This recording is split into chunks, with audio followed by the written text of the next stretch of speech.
NFs, STs, inferior functions. You were saying the ENFJ probably does the room reading differently than the ISTP for different equality purposes. Like I said equality, and you said probably for like different or in different ways. So like an ENFJ, they hate my thing where I like to improvise too. NFJs, why? They hate it.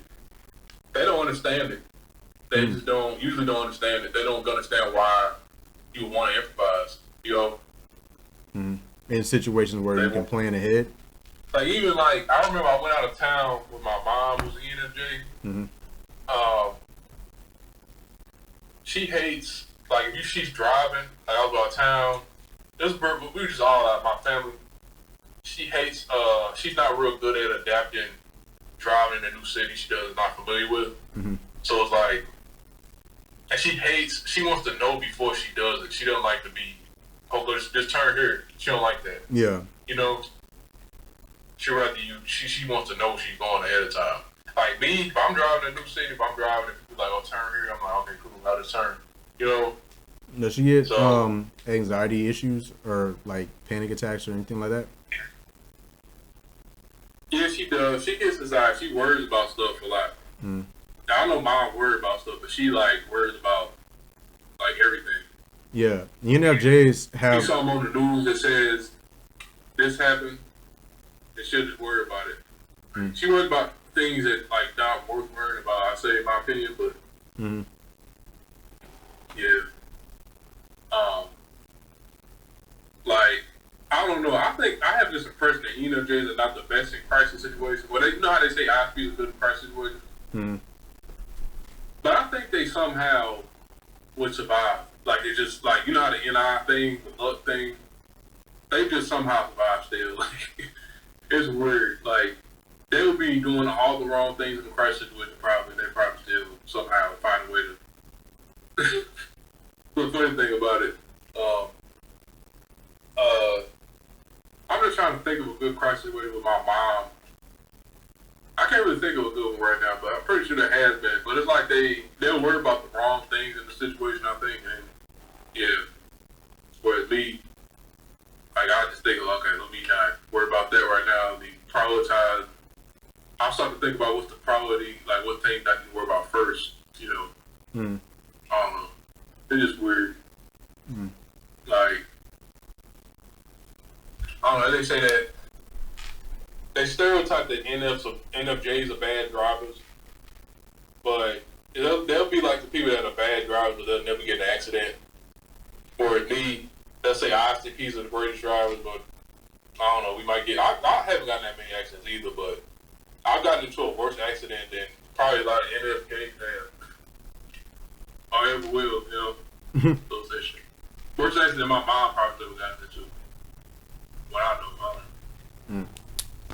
So, but that's another thing too. I started realizing I'm actually pretty good in crisis situations, like they say. Which is another story. I don't know if you got time for that. But I can go into that. I mean, have at it. Yeah, it happened about a year or two ago. During COVID, I was working at Amazon, so wasn't nothing else to do, so I had to work at Amazon for a while.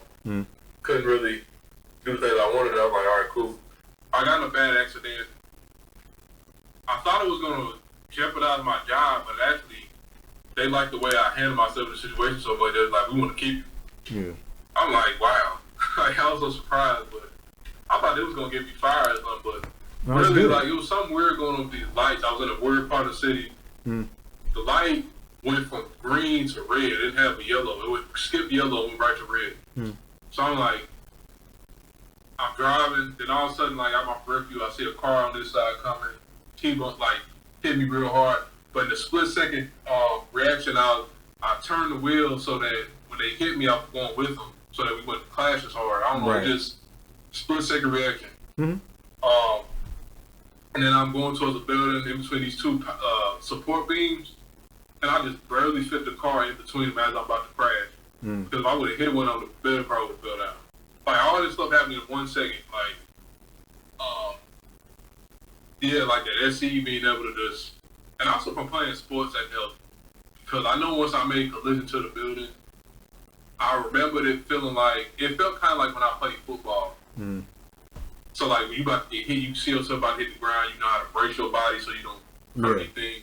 Instinct. That's what I did, you know? So it just felt like playing football, and I didn't really get hurt. I got a little cut on my hand from the airbag, but that was about it.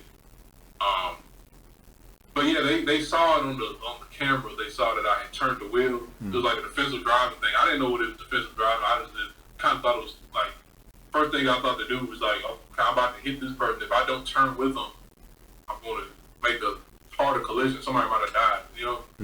So the collision would have been real hard, you know, because they were going pretty fast.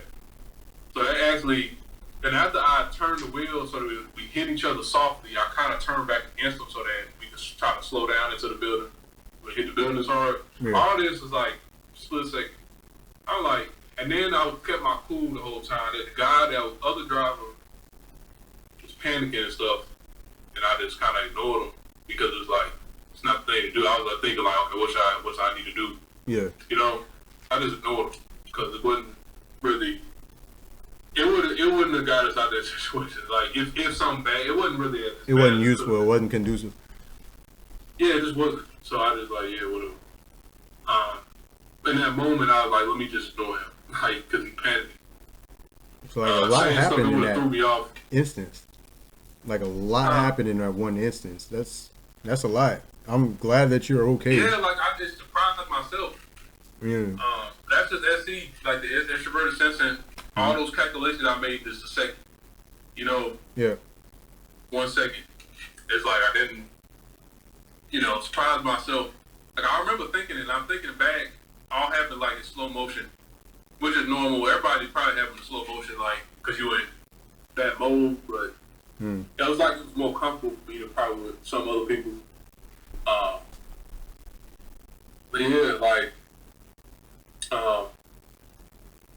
even too, actually the other day, I kind of got in a situation that kind of could have been an emergency situation, but it did give me a decent example. I mean, I can go on that a little bit. But, like, strange situation. Like, probably wasn't the best idea to do this, but I was with somebody, right? I was kind of with I was with a girl. She had, like, these, I don't know, man. Like, I don't know how this happened, but she had these edibles. First time I ever tried some edibles, right? Ended up trying them. We, like, fell asleep. I was, like, in my car. We both in the car. I ate the edibles. Fell asleep. Ended up falling asleep, leaving my, like, windshield wipers on. Because, you know, you heard about the flooding and stuff. You know. Yeah. Ended up flooding, but my battery went out because I left the windshield wipers on. Fell asleep. Both fell asleep with the edibles. So I'm like, oh, shit. So the battery went out. Couldn't charge my phone. Both our phones died.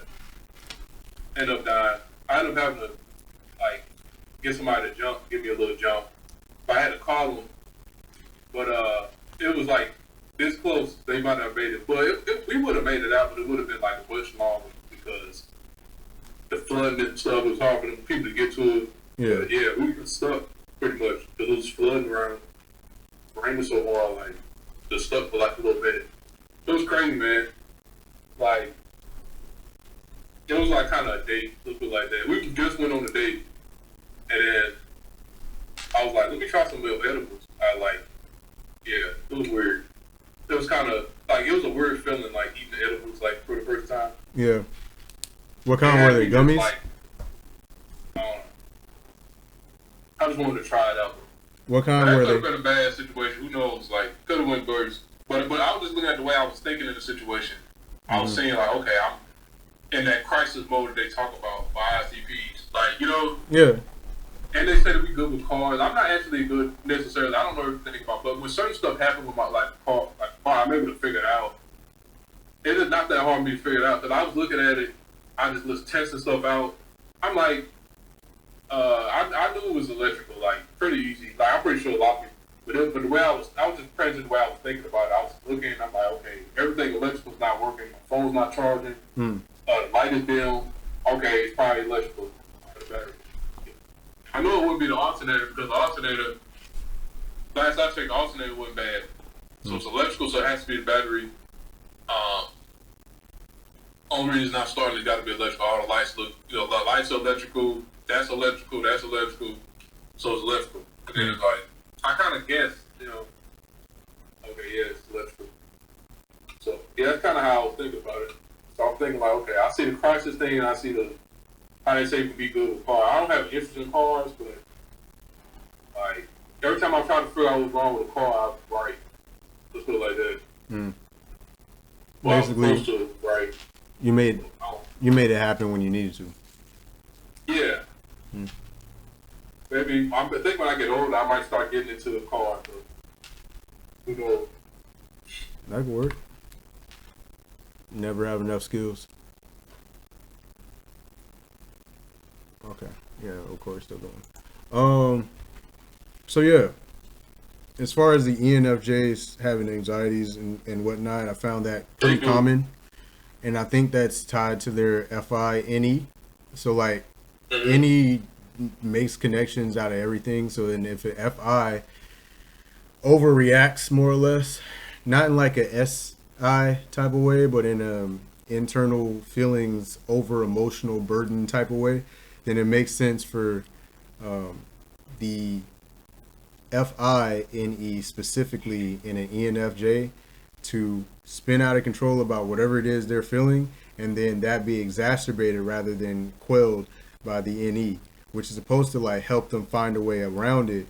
But because their FI is already spinning, maybe their NE by itself can, and maybe it can't because it's only in the auxiliary function, the parent function slot. But occasionally it'll be able to like control that fish spin and be like, okay, well, let's do this in the meantime. And sometimes it's not the situation. Like they don't have any wiggle room, no margin. So that confinement means that they won't be able to do that when they need to. So if there's like a snowball coming, they're just stuck in the path. And now they're doing the whole snowball is coming down the avalanche hill thing that they do. But it's based entirely on like psychological fears most of the time. And then I'll say that a lot about. Not enough of it is physical fear. Yeah, it could be like we don't have. I know we said we have anxiety, but it's probably not to that degree. It's not likely. Yeah, no.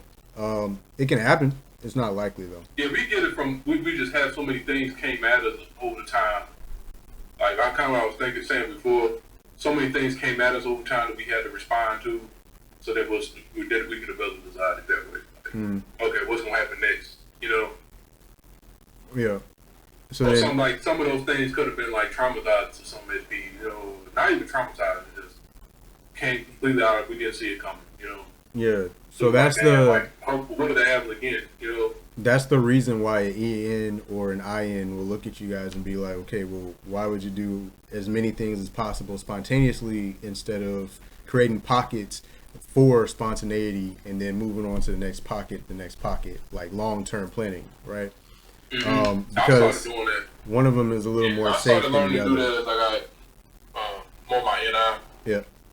Like I'll plan and then I'll leave little holes. So like instead of doing trying to be too intricate with the plan, because I don't know if that's going to actually work. I'll be like, I'm going to leave a pocket here so that I can improvise that and just be able to, it makes the plan work better for me.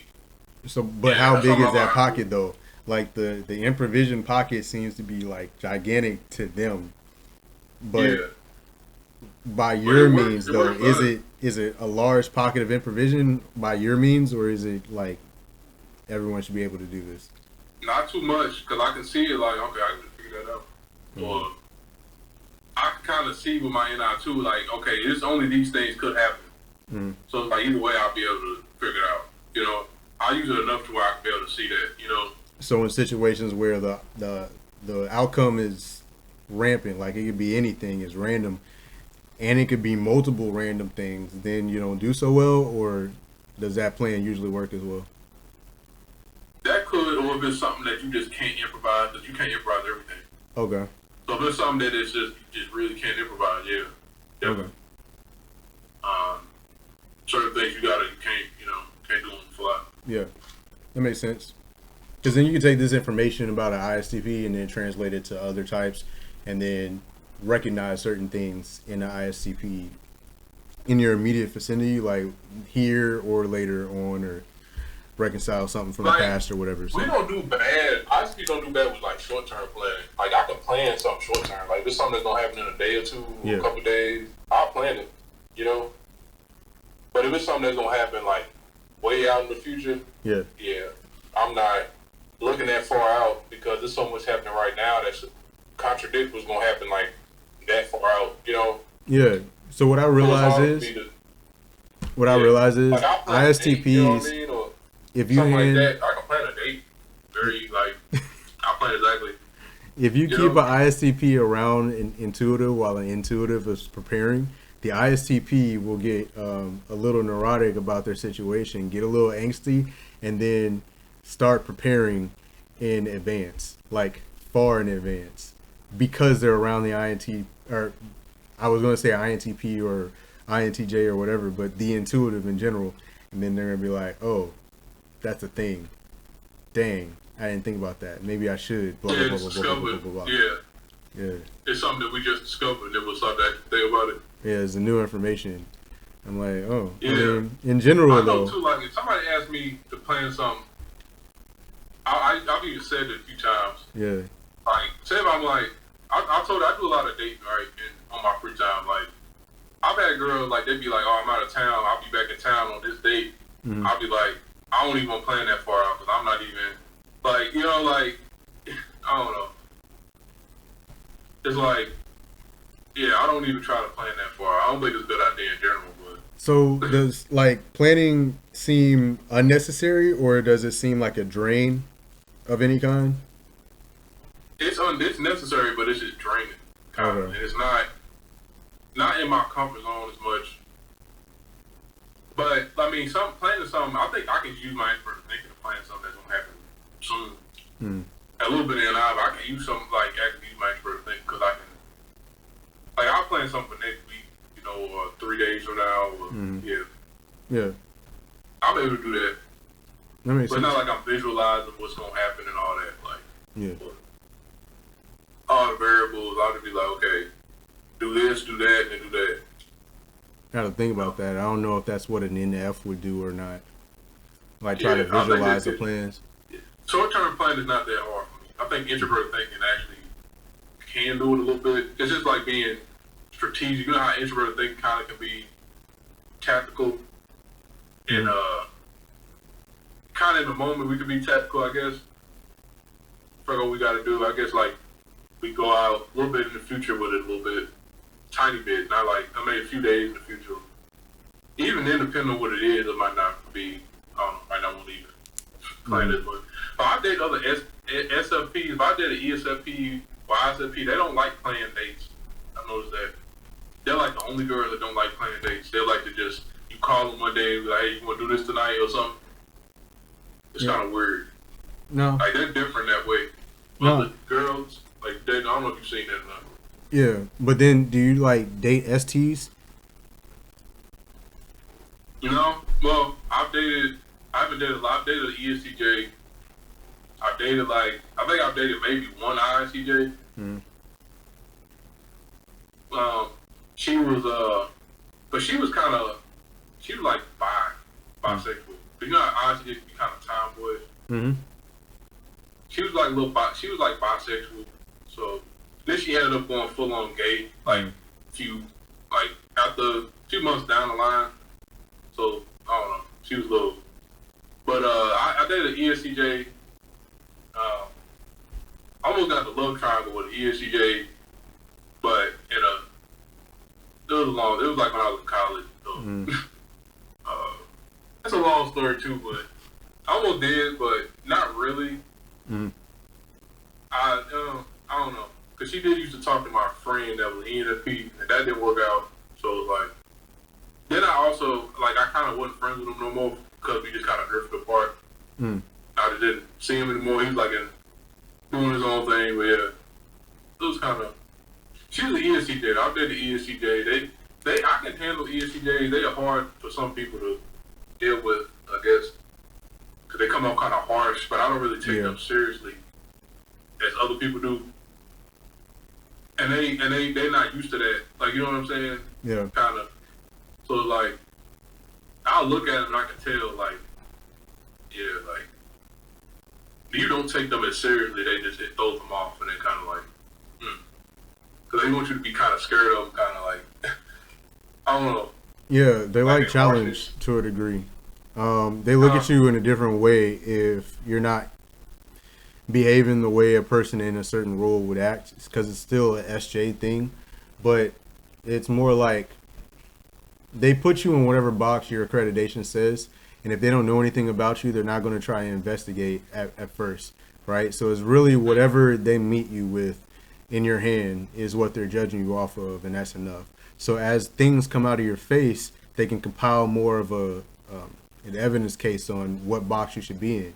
But that only goes so far in certain roles, right? So after a while, you start to show that you're good at other things, and then they unintentionally gather a better idea of like how useful you are, right? Now, if you come out the box instead of taking that route and you're like, nah, bro, I'm wiser than my age, or I'm wiser than your role, or whatever case may be, like you're not impressive because what you're doing isn't that much, or it doesn't mean as much as you think it does, any of those things, right? They're automatically going to be like, okay, so you're actually worth paying attention to now, because now we need to know what your intent is. We don't know what your intent is because it's not like everybody else's. Oh, yeah, my bad. No, you're good. That was it. Oh, no, yeah. that was it. I was going to say, though, I can see past their whole facade a little bit. Like, I can see that they actually have a sense of humor. They just don't, most people don't notice their sense of humor. Sure. I can see it, though. Yeah, that part's easy. That's because I think part of it is because my brother, my brother ISTJ, I can see a little bit past their little facade. They just kind of protect themselves by acting like, they don't have a sense of humor. But I get them to loosen up. I know how to get them to loosen up a little bit. The ESTJs. So the STJs in general make like ST jokes.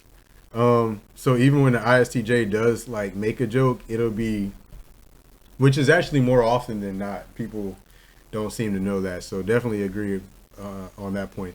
But when they do, it's like one of those things that's like super obvious. Like, no, it's like a crash joke. Like it's a rude, insensitive joke typically. They're real comfortable with. Like, they're not comfortable around you, they're not going to show it. Yeah.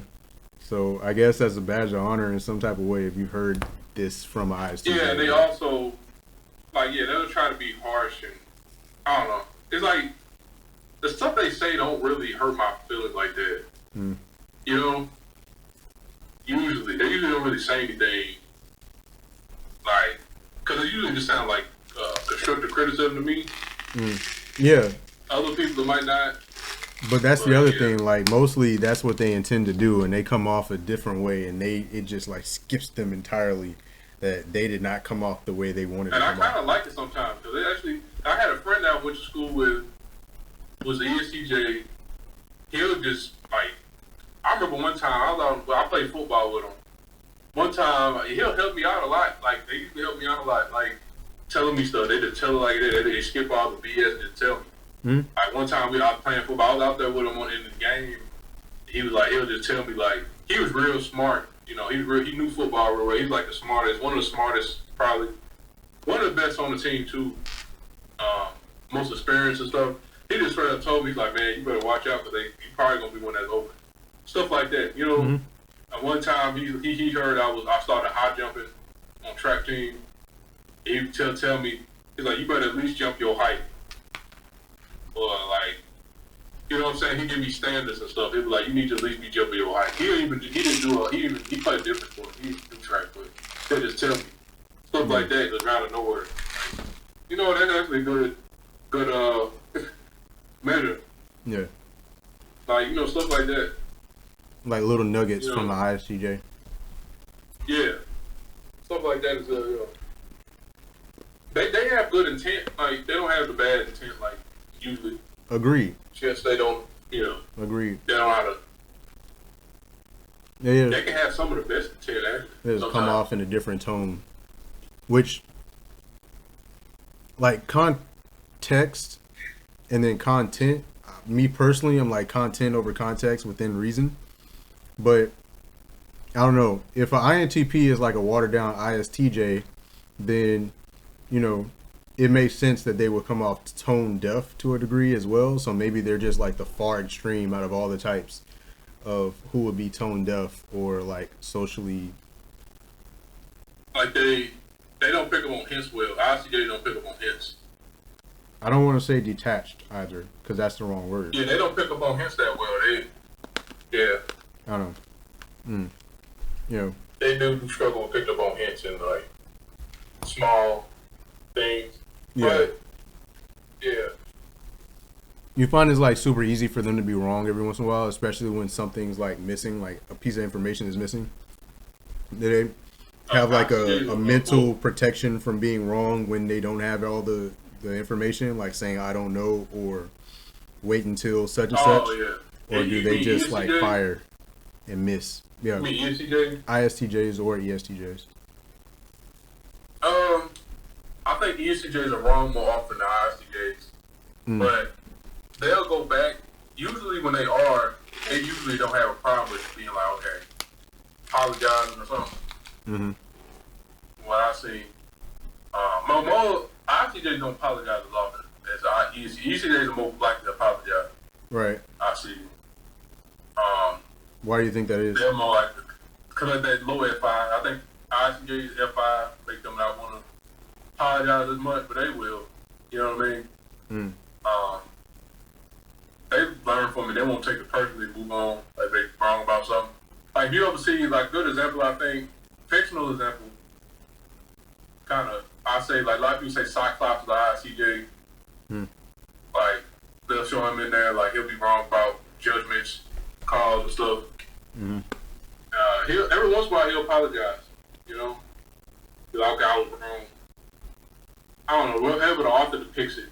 You know what I mean? But that could be an example of like, I know you don't watch Stranger Things, but there's a character named Lucas who's an ESTJ.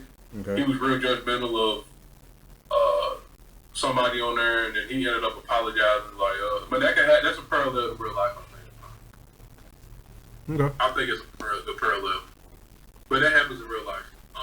They just get real judgmental. Maybe they'll be wrong for being like they'll have something in their SI that makes them think this is how it's supposed to be, or this is how this goes. Yeah. If some contradicted, they'll just like that's what forged the pattern for them. Basically, they're surrounded. But then eventually they'll loosen their hold on. They'll realize, okay, maybe that's not how it's supposed to be all the time, and they'll like let it go. So what brings them to that point, as far as what you've seen?